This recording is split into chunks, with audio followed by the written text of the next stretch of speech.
بسم اللہ الرحمن الرحیم۔ اللہم صلی علی محمد و آل محمد۔ ممنین، تدوین حدیث شیعہ کے عنوان سے ہماری گفتگو جاری ہے اور اس سلسلے میں آج یہ ہماری 14ویں نشست ہے۔ اور گزشتہ نشست میں ہم نے آپ سے کتب اصول کے حوالے سے کچھ مختصر سے گفتگو کی تھی، اور اس نشست میں یعنی آج ہم انشاءاللہ اپنے موضوع کو مکمل کرنے کی کوشش کریں گے۔ تو ممنین، میں نے گزارش کی تھی کہ کتب اصول اپنے مصنفین کے ناموں سے جو ہیں وہ یاد کی جاتی ہیں اور انہی ناموں سے مشہور ہیں، ان کے اپنے الگ سے کوئی نام نہیں تھے۔ تو آج میں آپ سے انشاءاللہ شیخ نجاشی کی کتاب الرجال للنجاشی اور شیخ طوسی کی کتاب الفہرست للطوسی کے حوالے سے چند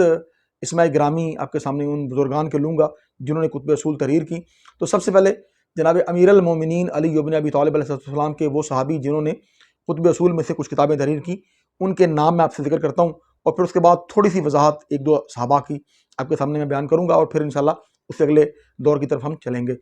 تو جناب امیر المومنین علیہ السلام کے جن صحابی نے سب سے پہلے جن کا نام میں لوں گا وہ ہے جناب اصبغ بن نباتہ رضی اللہ تعالیٰ عنہ۔ آپ نے سب سے پہلے امیر المومنین کی زمانے میں آپ علیہ السلام سے حدیث کو سن کے حدیثوں کی ایک چھوٹی سی کتاب تحریر کی، اور وہ کتاب اصبغ بن نباتہ کے نام سے مشہور ہے۔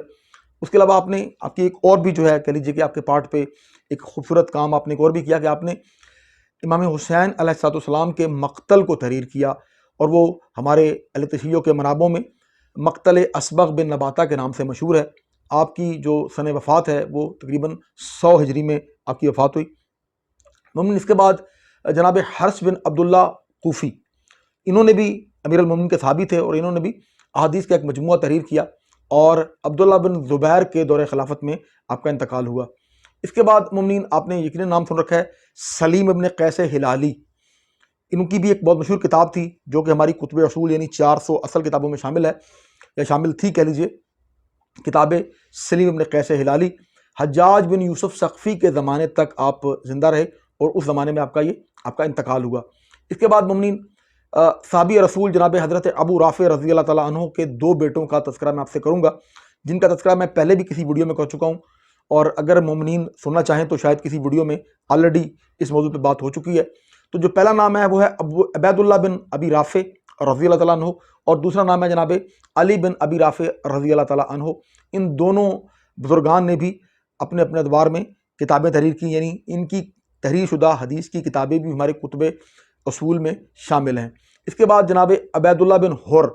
یہ امیر مختار کے ساتھیوں میں بھی تھے بعد میں، یعنی لیٹر آن، اور امیر المومنین کے صحابی تھے۔ انہوں نے بھی ایک کتاب جو ہے حدیث کا ایک مجموعہ چھوٹا سا وہ تحریر کیا،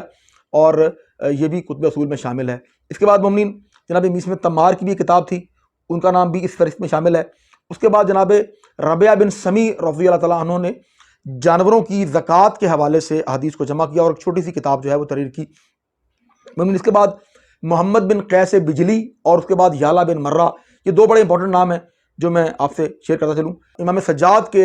باوفا اصحاب کا آپ سے تذکرہ کروں جنہوں نے کتب اصول میں سے کچھ کتابیں تحریر کی۔ میں چاہوں گا کہ آپ کو تھوڑی سی وضاحت کر دوں کہ بسا اوقات کسی ایک شخصیت کا جو تعارف ہے وہ مختلف حوالوں سے ہوتا ہے، یعنی اس شخصیت کے تعارف کے صرف ایک نہیں کئی حوالہ جات ہوتے ہیں۔ اب خود امیر المومنین علیہ السلام کے اصحاب کے یوں تو تمام صحابہ ہمارے لیے جلیل القدر ہیں، ہمارے لیے قابل احترام ہیں، اور بے شک ان کا مرتبہ مقام ہماری کہہ لیجیے کہ ہماری سوچ کے معیار سے بہت بلند ہے، لیکن میں جو وضاحت کرنا چاہ رہا ہوں وہ یہ کہ جیسے جناب اصبغ بن نباتہ ہیں، اب ایک تو تعارف میں نے آپ سے کروایا کہ وہ کتاب اصول کے رائٹر ہیں، یعنی انہوں نے ہماری کتب اصول میں سے ایک کتاب کو تحریر کیا۔ دوسرا تعارف آپ کا یہ ہے کہ آپ نے مقتل امام حسین کو جو ہے وہ تحریر کیا۔ اب اس کے علاوہ انہی شخصیت کا ایک تیسرا تعارف جو ہے وہ یہ کہ امیر المومنین کے کچھ معتمد اشخاص، امیر المومنین کے ایسے اشخاص جن کو امیر المومنین نے خود اپنے حکم سے اپنا معتمد، اپنا کہہ لیجیے کہ بھروسہ مند قرار دیا۔ تو اس حوالے سے میں آپ کے سامنے ایک روایت بھی بیان کرتے چلوں تاکہ یہ آپ کے علم میں رہے کہ کسی امام کے سکہ اصحاب کا یا کہہ لیجیے کہ کسی امام کے ایسے معتمد اشخاص کا جو ہونا وہ ایک الگ موضوع ہے، اور کسی امام کے اصحاب کا راوی حدیث ہونا یہ ظاہر ہے کہ ایک الگ کریکٹرسٹک ہے، ایک الگ خوبی ہے، یہ ایک الگ تعارف ہے۔ اسی طرح کسی امام کے کسی صحابی کا کتاب حدیث کو لکھنا، یعنی کتب اصول میں سے کسی کتاب کو تحریر کرنا یہ یقیناً ایک ظاہر ہے کہ ایک الگ موضوع ہے۔ تو آپ کا سامنے میں جناب اسبغ بن نباتہ کے حوالے سے میں ایک کتاب سے آپ کے سامنے ایک روایت اصول کافی سے جو ہے آپ کے سامنے میں اس کا شرف حاصل کر رہا ہوں آپ سے بیان کرنے کا۔ تو روایت کو شروع ہے کہ ایک مرتبہ جناب امیر المومنین علیہ السلام نے اپنے جو کاتب ہیں، جن کا میں نے بھی تذکرہ کیا، میں نے گزارش کی تھی شاید کسی کی گزشتہ نشست میں، کہ جناب عبید اللہ بن ابی رافع اور جناب علی بن رافع، یہ دونوں فرزندان حضرت ابو رافع رضی اللہ تعالیٰ عنہ امیر المومنین کے کاتب رہے، یعنی لکھنے والے۔ تو آپ علیہ السلام نے، یعنی امیر المومنین نے جناب عبید ابن ابی رافع کو طلب کیا اور کہا کہ میرے 10 معتمدین، یعنی میرے 10 خصوصی افراد کے، میرے معتمد افراد کے نام لکھو اور اس کی فہرست تیار کرو۔ جس پہ جناب ابو رافع نے جو ہے ابو عبداللہ ابن ابی رافع نے عرض کی کہ امیر المومنین بتائیے۔ تو امیر المومنین نے جو نام بیان کیے ان میں پہلا نام تھا جناب اسبغ بن نباتہ، یہ ان کا دوسرا تعارف ہے، یعنی معتمد امیر المومنین ہونے کے حوالے سے یہ دوسرا تعارف ہے۔ بقیہ ناموں میں ابو طفیل عامر بن واصلہ رضی اللہ تعالیٰ عنہ، اس کے بعد جو ہے نام زرین حبیش الاسدی، اس کے بعد جویریہ بن مسہر عبدی، پھر جندف بن ظہیر الاسدی، اس کے بعد حارث بن مصرفہ حمدانی، اس کے بعد حارث بن عبداللہ الحمدانی، اس کے بعد علقمہ بن قیس، اور اس کے بعد کمیل بن زیاد، اور اس کے بعد عمر بن زرارہ۔ تو اس کے بعد ایک اور روایت اسی طرح بحر الانوار میں شیخ قلینی رحمۃ اللہ علیہ کی ایک اور کتاب ہے الرسائل، اس کے حوالے سے جناب باقر مجلسی رحمۃ اللہ علیہ نے ایک اور جو ہے وہ روایت نقل کی ہے، اور اس میں آپ نے بیان کیا کہ امیر المومنین حضرت علی علیہ السلام کے اصفیاء، اس ٹائٹل سے یہ روایت ہے، اور اس میں جو نام ہے وہ نام ہے عمر بن الحمق الخزائی، میسم بن یحییٰ التمار، یعنی میسم تمار، اور رشید حجری، اور اس کے بعد حبیب ابن مظاہر الاسدی، اور محمد بن ابی بکر رضی اللہ تعالیٰ عنہم۔ اچھا، اس کے بعد اسی طرح جناب ہلی نے، علامہ ہلی نے اپنی کتاب جو ہے الخلاصہ، یہ کتاب رجال ہے، میں عرض کر دوں کہ رجال کے حوالے سے کتاب ہے الخلاصہ، اس میں آپ نے جناب شیخ برقی کے حوالے سے، جن کی کتاب المحسن ہے، جس کا تذکرہ میں انشاءاللہ آنے والی نشست میں کروں گا، تو اس حوالے سے بھی آپ نے اصفیاء امیر المومنین کے کچھ ناموں کو نقل کیا ہے، جن میں ابو لیلہ ہیں، جس میں ابو سنان ہیں، جس میں ابو عمرہ ہیں، جس میں ابو سعید خضری ہیں رضی اللہ تعالیٰ عنہ، جس میں ابو برزہ ہیں، جس میں جابر بن عبداللہ انصاری ہیں، میں برا بن عازب ہیں، ارقاۃ الازدی ہیں، وغیرہ وغیرہ۔ تو مومنین، یہ مطلب بیان کرنے کا، مطلب آپ سے گفتگو کا، اس چیز کو بیان کرنے کا جو مقصد ہے وہ یہ کہ بسا اوقات کسی ایک شخصیت کا، کہہ لیجئے کہ اس کی جلیل القدر شخصیت کا جو ذات اس قدر بلند ہوتی ہے کہ اس کا کئی تعارف ہوتے ہیں۔ یعنی ایک تعارف میں نے اس میں گزارش کی کہ اسبغ بن نباتہ رضی اللہ تعالیٰ عنہ کا ایک تعارف یہ کہ آپ نے علم حدیث کے حوالے سے خدمات سر انجام دیں، اور امیر المومنین سے احادیث کو سن کے ان کو فوری طور پہ کتاب کی شکل میں جو ہے وہ تحریر کیا، اور وہ کتاب اپنے آنے والے نسلوں کے لیے اور ہم تک کے لیے، یعنی مراد ہے کہ ہم تک پہنچانے کے لیے اس علم کو، امیر المومنین کی حدیث کو جو ہے کو محفوظ فرما دیا۔ دوسرا تعارف میں نے آپ کے سامنے بیان کر دیا کہ وہ اس فہرست میں بھی شامل ہیں جو امیر المومنین کے معتمد افراد کی فہرست ہے۔ اس کے بعد مومنین، اب ہم آتے ہیں دوسرے دور کی طرف، امام سجاد علیہ السلام کے زمانے کی طرف۔ تو آپ علیہ السلام کے زمانے میں جابر بن یزید جعفی، انہوں نے تفسیر قرآن کے حوالے سے روایات کو جو ہے وہ جمع کیا، اور ظاہر ہے کہ ان روایات کو بعد میں انہی روایات کو لے کے تفسیر قرآن جو ہے ہماری اہل تشیع و منابع میں وہ تحریر ہوئی۔ اس کے بعد حسین بن ثور بن ابی فاختہ رضی اللہ عنہ، انہوں نے بھی جو ہے تفسیر کے حوالے سے روایت کو جمع کیا، اور اس کے بعد جناب زیاد بن منذر المتوفی تقریباً 150 ہجری، ان کا بھی جو ہے یہ کردار ہے کہ آپ نے بھی ایک حدیث کی کتاب کو جو ہے مجموعہ جو ہے وہ تحریر کیا، یعنی ایک کتب اصول میں سے ایک کتاب جو ہے وہ تحریر کی۔ اب مومنین، امام باقر علیہ السلام اور امام جعفر صادق علیہ السلام کے بہت جلیل القدر صحابیوں کے نام میں آلریڈی آپ سے جو ہے وہ بیان کر چکا، اور اس حوالے سے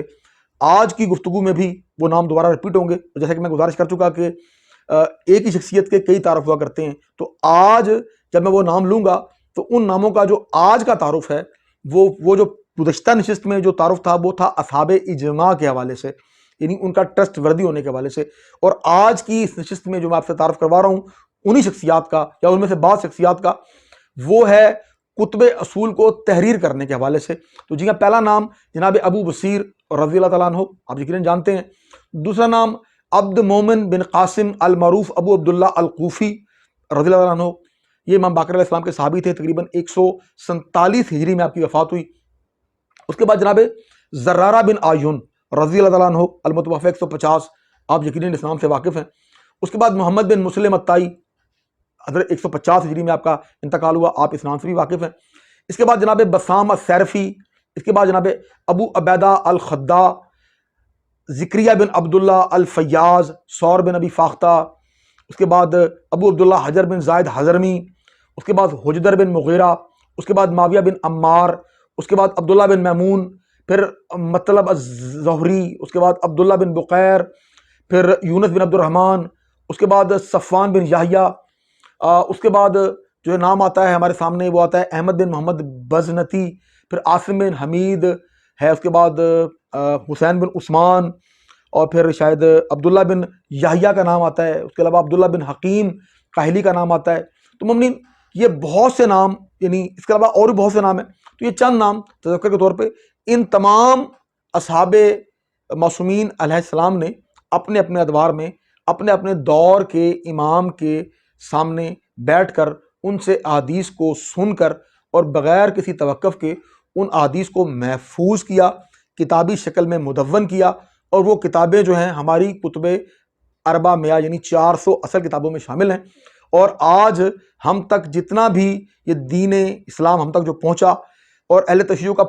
پورا کہہ لیجئے کہ نالج، پورے کا پورا علم اس فقہ کے اندر جو کچھ بھی ہے، یعنی فقہ جعفریہ میں کاملاً جو کچھ بھی ہے، وہ تمام ان بزرگان جن کا میں نے تذکرہ کیا، اور ظاہر ہے کہ ان کے علاوہ تقریباً میں نے تذکرہ یقیناً آپ سے شاید کوئی 20 یا 25 یا 30 افراد کا کیا ہوگا، تو یہ تقریباً 400 افراد ہیں جن کی وجہ سے آج یہ دین ہم تک پہنچا۔ تو مومنین انشاءاللہ اگلی نشست میں ہم آپ سے اب ان شخصیات کا فرداً تعارف کروائیں گے جو کسی بھی حوالے سے اس تدوین حدیث کے سلسلے میں جن کا جو ہے ایک واضح اور بڑا اہم کردار ہے۔ تو انشاءاللہ آپ سے ملاقات ہوگی کسی اگلی نشست میں، تب تک کے لیے خدا حافظ۔